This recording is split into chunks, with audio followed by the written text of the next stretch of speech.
జగిత్యాల జిల్లాలో folk singer Mallik Tej పై అత్యాచార case నమోదైంది. మాయమాటలు చెప్పి లొంగ తీసుకుని అత్యాచారం చేసినట్టు ఒక యువతి ఫిర్యాదు చేసింది. బ్లాక్ మెయిల్ చేస్తూ పలుమార్లు అత్యాచారం చేశాడని ఫిర్యాదులో పేర్కొన్నారు. ఆమె తరచూ ఫోన్ చేసి వేధిస్తున్నారని యువతి ఆవేదన వ్యక్తం చేసింది.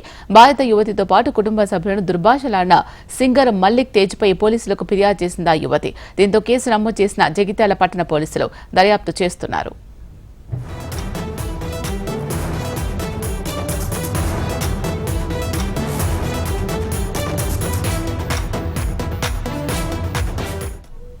జగిత్యాల జిల్లాలో ఫోక్ సింగర్ మల్లిక్ తేజ్ పై అత్యాచార కేసు నమోదైంది.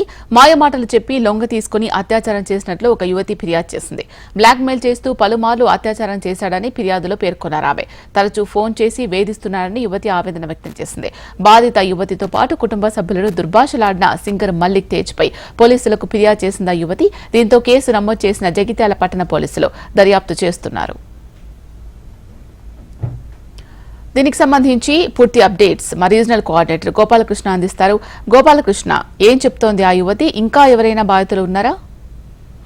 దీనిపైన ప్రస్తుతం ఇంకా విచారణ కొనసాగుతోంది. పూర్తి స్థాయిలో దర్యాప్తు చేస్తున్నామని చెప్తున్నారు పోలీసులు. మరోవైపు జిల్లా స్థాయిలో కలెక్టర్ సైతం దీనిపైన ఆరాధించినట్టుగా తెలుస్తోంది. అసలు ఇన్ని రోజులుగా ఏం జరిగిందనేటువంటి విషయాన్ని పూర్తిగా బాలిక నుంచి పూర్తిగా డీటెయిల్స్ అన్ని తీసుకున్నట్టుగా మనకు సమాచారం. ఆమె నుంచి రహస్యంగా అంటే పూర్తిగా బయటికి రాకుండా, ఆమె ఫేస్ కావచ్చు, ఆమె కావచ్చు, బయటికి రాకుండా వివరాలు అయితే సేకరించినట్టుగా తెలుస్తోంది. మరోవైపు ఎన్నేళ్లుగా జరిగింది అనేటువంటి అంశం చెప్పినప్పుడు గత 4 ఏళ్లుగా తనతో పరిచయం ఉందని బ్లాక్ మెయిల్ చేస్తూ పలుమార్లు అత్యాచారం చేసినటువంటి ఆరోపణలు ఆమె చేస్తూ వచ్చింది. ఇప్పటికే ఫిర్యాదులో కూడా అదే నమోదు చేస్తూ వచ్చింది.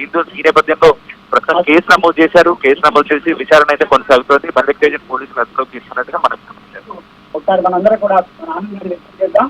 నిజంగానే ఒక ఇంట్లో ఆడబిడ్డ పుడితే ఆ ఇంటికి మహాలక్ష్మి వచ్చింది అంటారు.